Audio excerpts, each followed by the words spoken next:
Okay, the main tool I'm going to use in the Wired Magazine example today, if I can get, can I get out? It's still loading. We're good, but we're going to move on to the new building soon, so we're going to have brand new computers over there. Yeah. Get your dad to give me big 27-inch monitors. You tell him I want 27-inch monitors. Okay, so I'm going to start with a new file. Okay, we're going to do two artboards, one for the front and one for the back, right? You have two, you got a front and a back to a wired subscription card. Okay, so I'm going to say File, New. We don't have to make both of them at the first, but again, it's going to be usually around inches. I'm going to use inches. It's usually, I believe, 3 inches high by 5 inches wide, I think. I didn't bring any cards. I think I have one.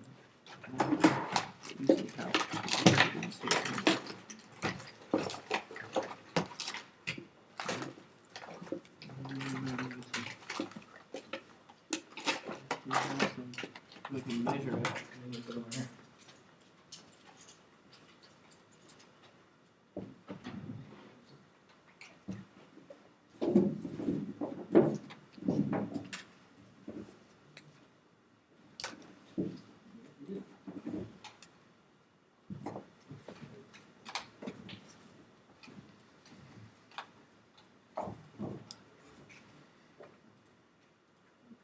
Well, that's all right. This is too big. I think it's 3 by 5. Sounds good enough for me. 3 by 5 inches.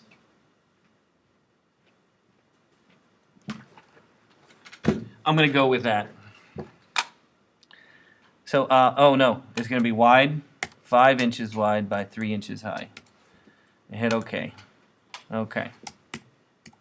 So yeah, it looks kind of like that format right there. The main tool I'm going to talk about again is the blending tool. So before there was gradients, in order to make a blend or make something that looks like it's spherical inside of Illustrator, we had to use something called the blending tool. So there was a time before gradients. So let's say you wanted to make a ball, something that looked like a ball. What I used to have to do before they had gradients is I used to draw with the ellipse tool. I would draw with no stroke. A lot of things I'm going to do without a stroke. And let me give you a color. So we're going to draw a ball. So I'm going to draw a circle. And then I'm going to draw another circle. And I'm going to make this circle a little lighter. Okay, so I drew 2 circles. 1 circle and 2 circles. And I'm going to select both of them. Now, in order to make it kind of look spherical or volume to it, we want to have like a gradient, right? We want it to, and before there were gradients, we had to use something called the blend tool. It's called the blend tool. And how the blend tool works is you have 2 objects and you blend between the 2 objects. So how it works is if I click on it, I'm going to click right here. It's called the blend tool. If I click on one of the points, remember if I zoom in you can see the points. I click on one of the points on one and I'm going to click on another point of the other one and you'll see what you get. Okay, what it has done is it put a whole bunch of spheres in between. Okay, it put them in between. Kind of like the animation from last class. Remember we had in between? The computer calculated. And you can designate the amount of steps if you want. If you double click on the blend tool itself, you can then go, and right now it says smooth color. What I could do is I can go and say specific steps. Again, I double clicked on the tool over here and I can say, okay, I only want to have, let's say, 8. And if I hit preview, you'll see what it does. You'll notice what the blending tool is doing is it's putting other circles in between. It's morphing from one shape to the other shape. Okay, so back in the old days of Illustrator, before they blending tool, like back in Illustrator, you know, whatever, 1990, 91, 92, this is the way I had to make something look volumetric. And this has kind of a look to it. If you've looked at Illustrator things, a lot of times you might see things that look like this because of the way that the initial program works. The other nice thing about using the blending tool is if I hit OK, I can grab one of the circles. Let's say I grab the middle circle here. I can move the circle and it will then continually blend. So if I can move it. So if you want to make something that looks like this, it's much easier to use something like the blending tool to make something like that. Okay, so what it's doing is the computer's calculating in between shapes. Okay, so maybe you want something that looks like that. Now if you want to alter it, because right now it sees it as kind of a group, what do you think option I would use to split this apart? Expand. Yeah, so if you want to break this up and then use the individual pieces, you can go under Edit, Object, Expand, and then that'll make it into editable circles, and then you can go and do things. Oh look, Mickey Mouse. Yes? How did you do the original blend where it was smooth before you added the 8 parts? Just by clicking on the point. So let me delete these and go back to my normal one. Okay, again, I'm going to put this one here. So the first step I used is this blend tool right here. And if you double click on the blend tool, you go smooth color right here, smooth color. And if you use the smooth color and you click on one point and then click on another point, it'll smooth blend. If you want to put the steps in there, you double click on the blend tool and you can do specific steps, and then you can put in a number and see what it does. Yeah, what you're asking? Okay. In addition to doing that, let me undo this. Let me undo this. Okay. You can blend shapes that are not the same. Like let's say I had I do a triangle.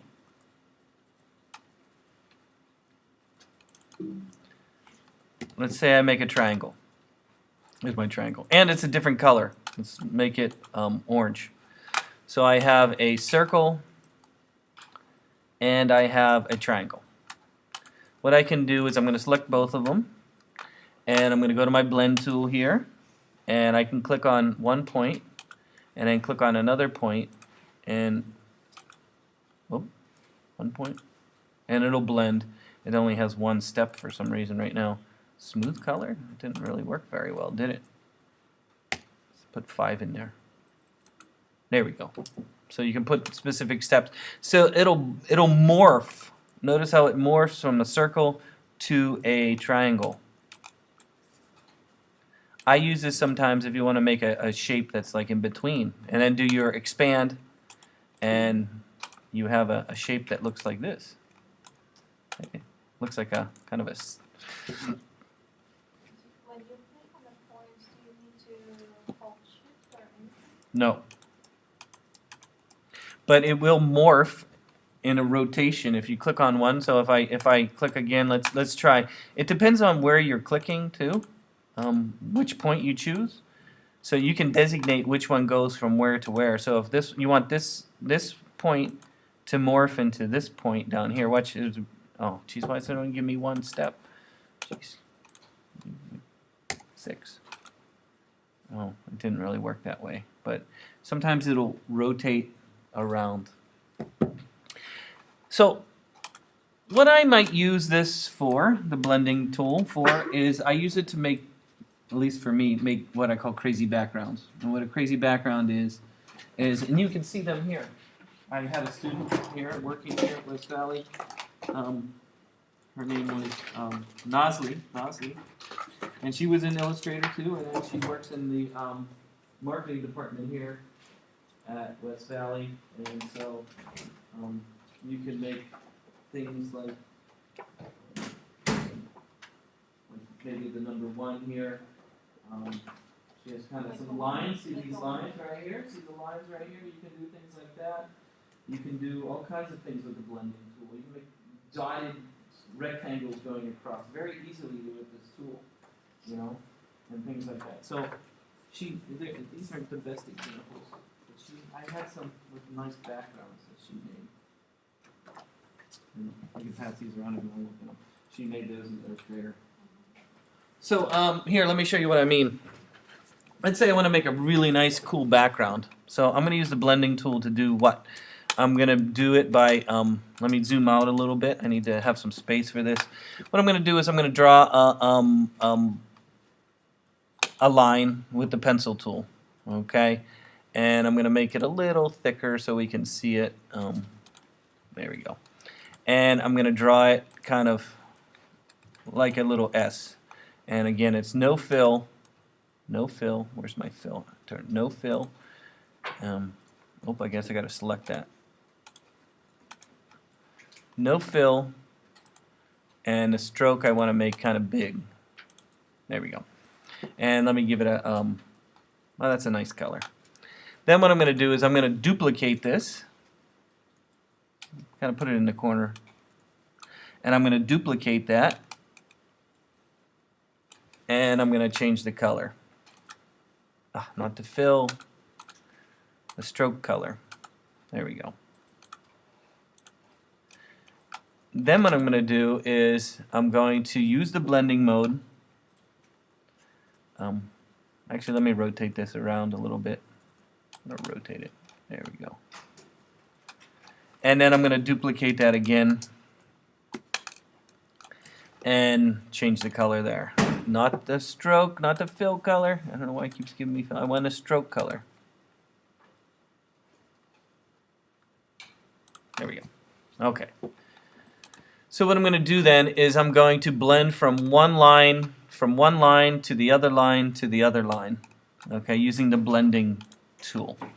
So how I do that is I use the blending tool, and I click on one point, and then I click on the other point, and then I can designate how many steps I want. So let's put in 20. Maybe more. 30. Maybe a little more. How about 35? There we go. Then I can go from this one to this one. Okay, so then, okay, so I have kind of a, this is kind of what I wanted. So this is different than using the blending or the gradient tool, and the reason why it's a little different is you see the lines, right? You can see the kind of pattern that you have. If I zoom in, you can kind of see the lines. So it's kind of has a different effect to it. Okay. Then the last thing I'm going to do is I'm going to get rid of all the outside stuff. And to get rid of all the outside stuff is something that we haven't used yet. And of course, in Photoshop you have something called a mask, right? You've all used a mask maybe in Photoshop before. Well, you have something similar inside of Illustrator where you want to get rid of all the stuff that's outside. So I'm going to keep my rectangle, but I just want this kind of shape that I made here.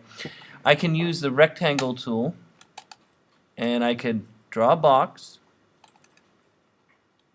around my frame, and this time I want to fill and no stroke. So I draw a box, and then I'm going to select everything, and I'm going to go underneath Object, Clipping Mask, and I'm going to say Make. And what the clipping mask does is where I drew the rectangle, it'll keep, and everything outside the rectangle will disappear. So if I go under Clipping Mask, Make, it'll keep that. So if you want to make things like this, and I used to make these all the time. Where this came from is I used to work at a company called Slide Masters, and I would make slide presentations. And I used to make backgrounds like this for clients all the time because they always, they've all seen the slide with a plain blue background, white text. In fact, most of the corporations wanted that. But every once in a while, I'd get a company come in. Oh, we want you to, be creative, make a nice background, and I would go and make things like this all the time for them. Especially because the program I was using didn't have a blending tool and only had objects like this, but I could do something like that. Can we blend those stripes somehow to make it more smoother? I would just use the gradient then. Okay. Right? You can use the gradient tool. So this is just a different look where you can actually see the lines. Yes? I have a question. Mm-hmm. On my first line to my second, I kind of made like a triangle and another to the other. Because it's rotating the points. Yeah. So click on a different point.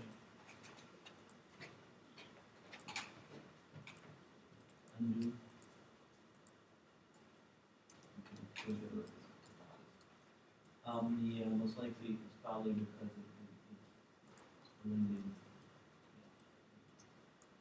Let me see which ones you put in. You put in, click on the end ones. Yeah, that one. Yeah, click on it. There you go. That's it. And notice you're in the object mode and not in the top layer. Arrow. Okay, so let me show you some other uses of that I find. Okay, so if you look at some of the samples in there, they have some high-tech looking things. I used a blending tool for all kinds of things other than just making crazy backgrounds like this. Okay, what if you wanted to have, let's say, rectangles going across your image, right? I'm going to make a green rectangle, right? And then I can duplicate that.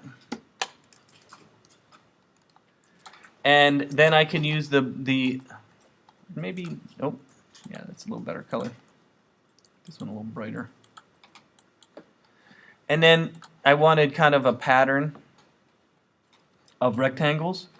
I could then use the blending mode again to click on point and click on another point. Uh-oh, see how it rotated? Hey, that's kind of cool. If you're having those kind of problems, just try and click on a different point. Ooh, that one's still rotating. How about we click in the center? There we go. That's what I wanted. Okay, so easy to make a bunch of rectangles. They're evenly spaced, right? And then you can duplicate those down.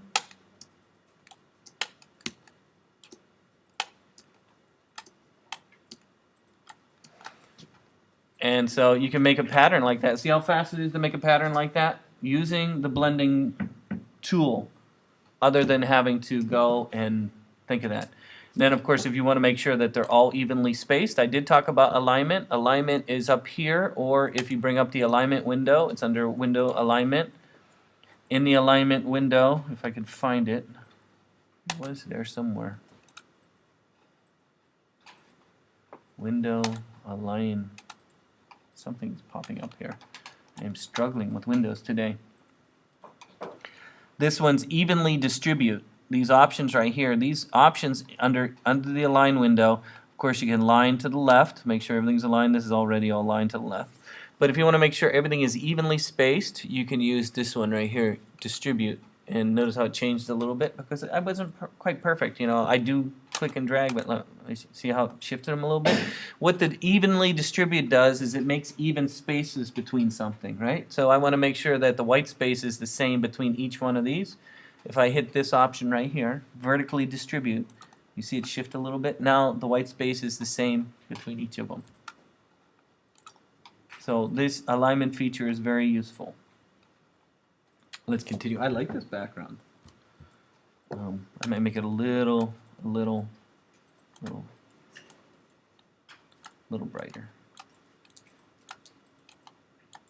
No?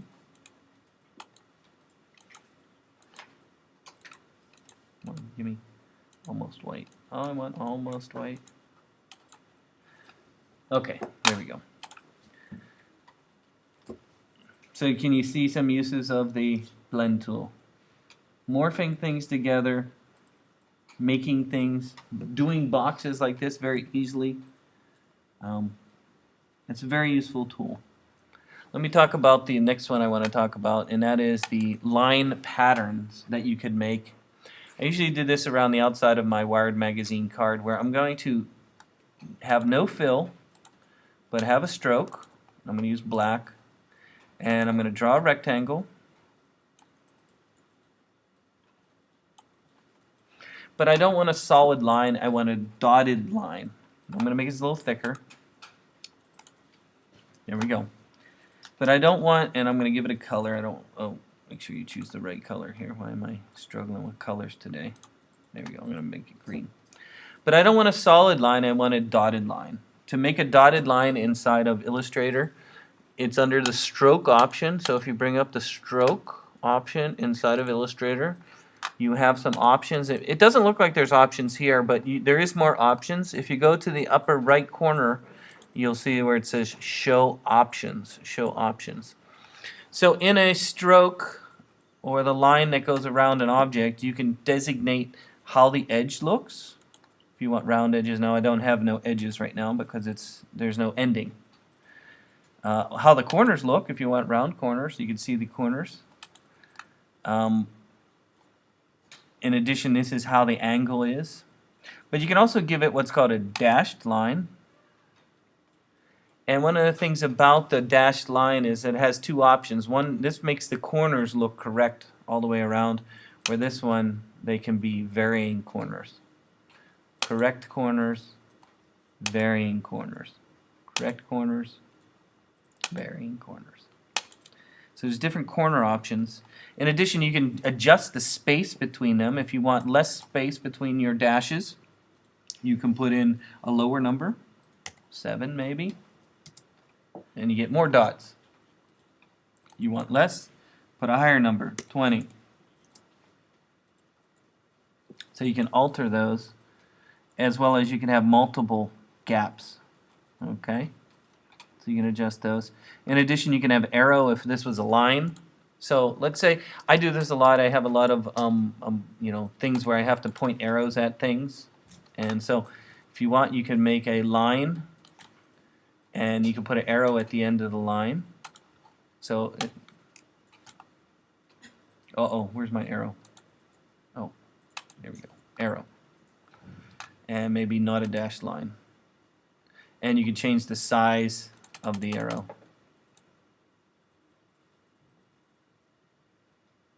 And maybe change the size of the dot. There we go. I use a lot of arrows. You're working at a company, you need to do a lot of arrows pointing at things if you're making something. So again, there is an arrow option also inside of Illustrator for doing stuff with arrows. Okay, and I'm not sure what profile. Oh, that's the type of line. So you're going to have it change size if you want. So these are all nice things that you can do to edges of things. Okay, let's talk about making our wired text. If you remember looking at the Wired magazine, you'll see you could do it in multiple ways. Most likely just follow. Oh, we already have a thing. Again, they usually have a box around the W. I is open. R has a box around it. E is open. D has a box around it. And it usually has this kind of blocky font. Though the font does vary a little bit sometimes. Notice this one doesn't, it's kind of square. It's kind of blocky. I wonder if there's a Wired magazine font color. Let's check it out. Check it out.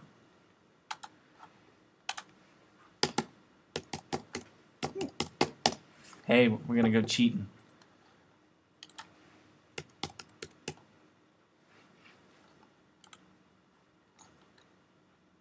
No.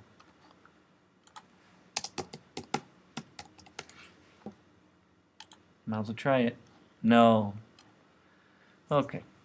I thought I could cheat a little bit. I guess there's no font.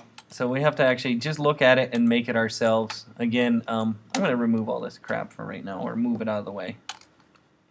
But you get the idea of how to use the blend tool.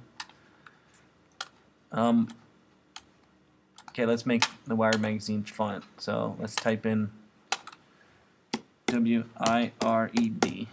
And let's look at a font we can find. Do we have a square kind of font?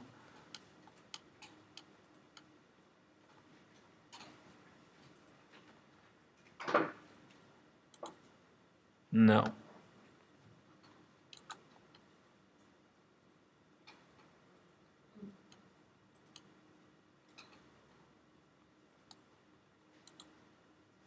No.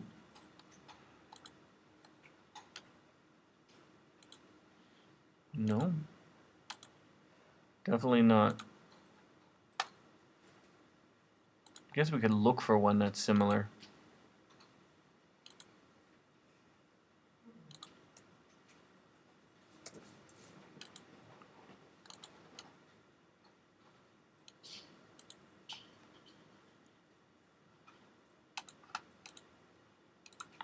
That's not really nice, but whatever.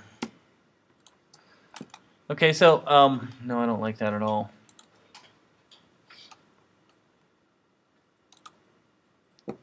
Okay, I'm just gonna go with something like this, I guess. Again, if you look at it, they have different colors and boxes around them. So I'm gonna split this up by using the type create outlines. Create outlines turns it into objects, right? So then maybe add some space. Oh, really? Ungroup it. There we go. So I can grab each one. Let me add some space. So again, the last one has a box around it. And so let's move that into the back. And then grab the font, make that white. There we go.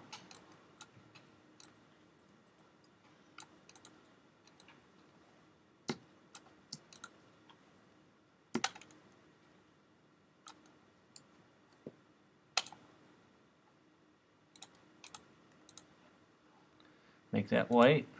There we go. Need some space. Again, try and follow the style that they have. Kind of looks like this, right? There we go. And then the eye. And then last one.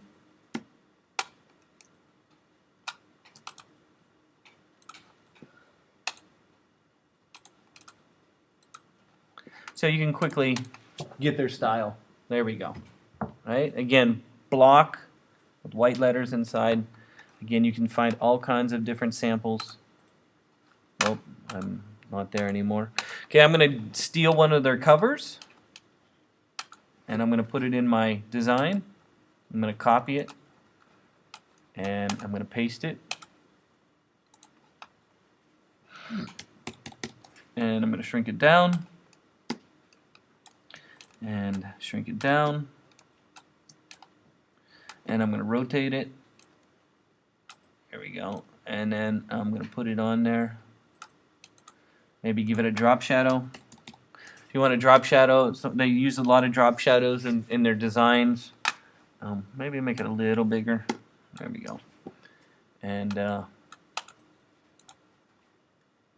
make a drop shadow. You can get a drop shadow by going under Effects, Stylize, Drop Shadow.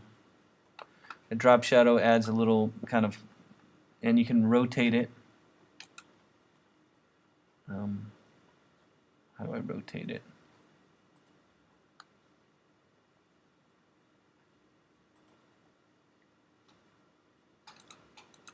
There we go. You can change the offset.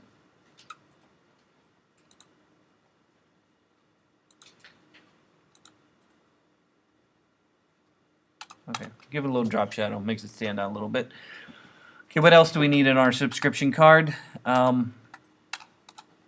We need what? We need something. Where's the card? Where's my subscription card?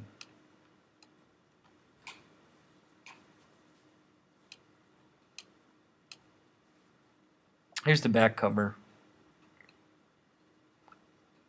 Oh, here's another one of my students. So you can do something simple like that. That's another student sample.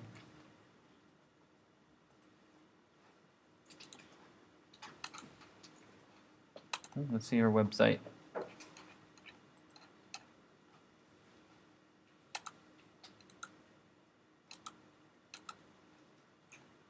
Oh, I used to have you make Google Doodles too. This is an old one. Oh, this is from 2011. Oh, look at her icons. Okay, so you see another student did it this way too. Again, they have 1 year subscription, 12 issues for $12. 2 year subscription, 24 issues for $20. Best deal. And then they have like little best deal. And then they have some lines. Okay. Pay only $1 an issue. We might want to write that in there.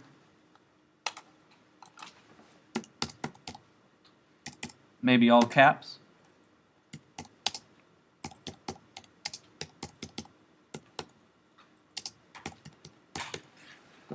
Maybe put a $sign in there instead of the word dollar.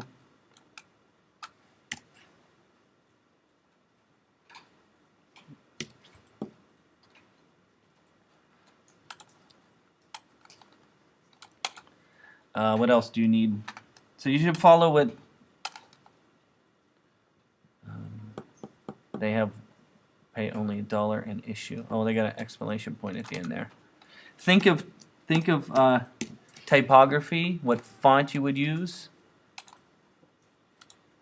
Oof, that's a pretty ugly font. That's a little better. I don't like it there. How about we do a little staggering? There we go. And then let's do the don't wait. I'm going to do a little brushy action here.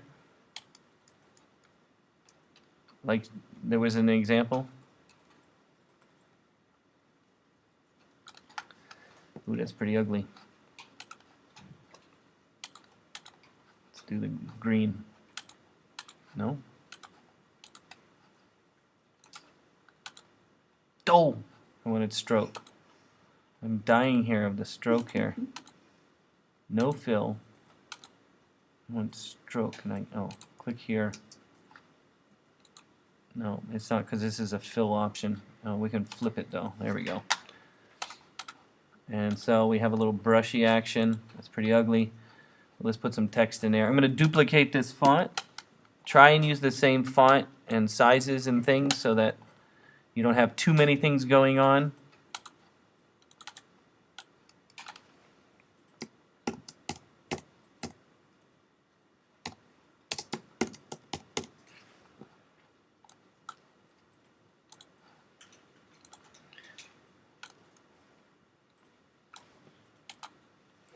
That's pretty ugly. I'm not going to use it. But hey, it's okay. It worked well here though. Maybe because of the color. It's the yellow, red, and blue all kind of work together in this example.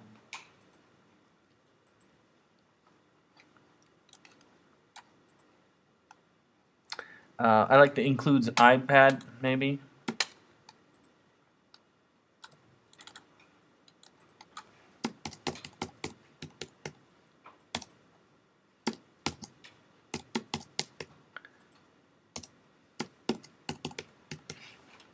Access? Is that access? Mm-hmm. Okay, that's better. Something like that. Okay, then we have to move this. Okay, so again, you see I'm moving things around. You need to think of aligning things properly. Let's get the main stuff that we need in our subscription. Again, there's a little box for them to check 1 year, 12 issues for $12. We need to write that. So we put a little box in there. Rectangle. I'm going to duplicate this text. What did I just say? What did I say? 12? No, was it 1 year For 12. for $12? 2 years for 20. Yeah, but isn't there more? 1 year for $12. 12 issues is in the middle here. 1 year, 12 issues for $12. Okay. Then again, using my duplicate tool, make sure this is left aligned so that things are aligned properly. Where's my align or my text? It is left aligned. Okay. Duplicating that, and what did it say? 2 years. TWO, 2 years with an S. For 24 issues, right? And that would be what? $24? 20. 20. There you go. Best deal yet. In addition, you have to have the little name, address, city, email. Again, you could just use a line. There's a line tool right here you can use for that. Again, it's going to be a black line. And then I would then duplicate that line, maybe make it 2. I'm going to do it extra thick so you can see it. I'd probably use 1 if I could, but I'm going to do 2 just so you can see it. And then again, if I copy down like that, now they're not all even. You say, no, they're not all even. Well, what could I do is I could select them all. Remember we were using the alignment feature, right? Under alignment, window alignment. And you can evenly space them right there. Then of course you put your name, address, phone number under there. What else? Bill me later, pay addition. And so that doesn't look too bad, right? Okay, you think you have enough knowledge to make it? You can make a pattern if you want around the outside. It's kind of cool to do that. Maybe select everything and shrink it down a little bit.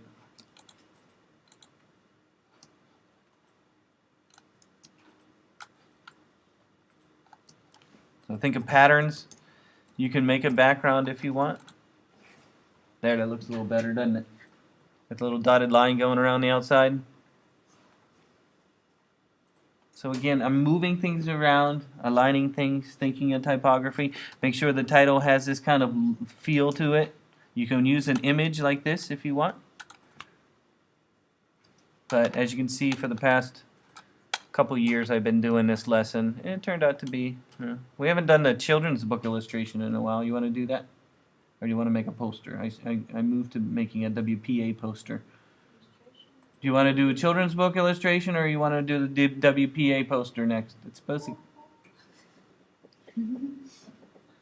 I used to have the students do children's book illustrations. We would bring in books and we would look at them and then think about what we could do for kids. Oh, that's fun. Some of my more famous ones.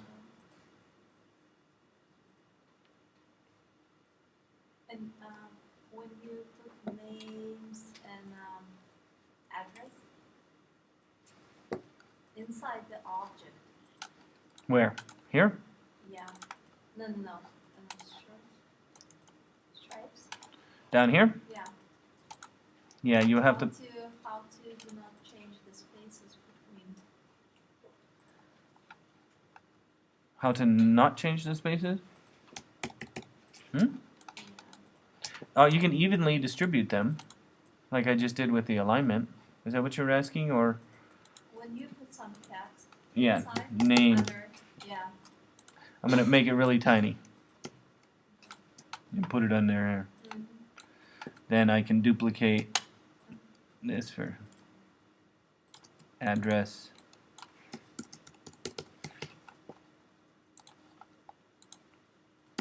And I forgot what the last one was. One was email, right? I think the bottom one was email. Something like that.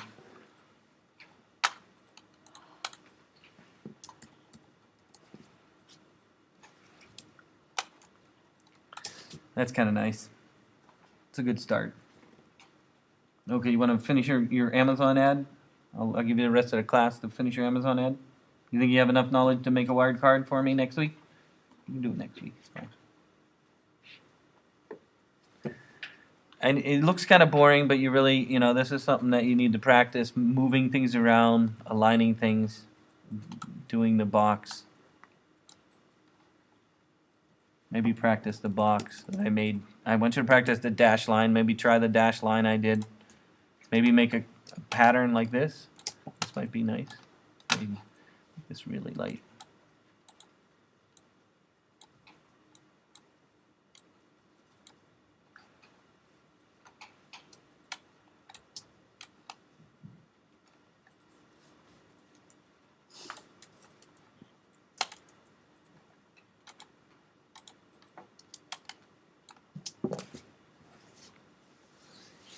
I mean, the designs could be endless.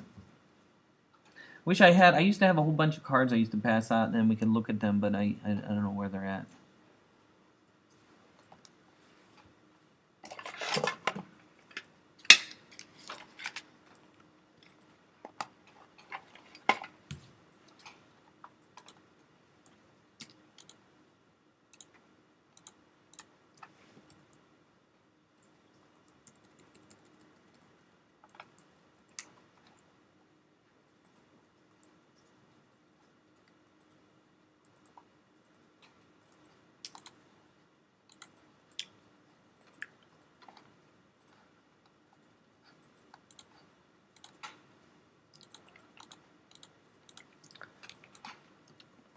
And the great thing about using the blending tool is you can adjust. Like if I wanted to adjust these boxes, I could select all the boxes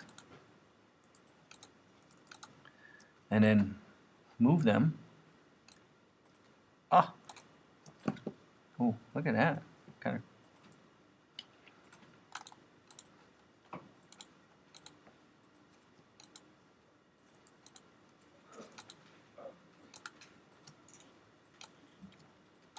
And it'll automatically adjust the spacing. Oh, you can barely see them. There is boxes back there.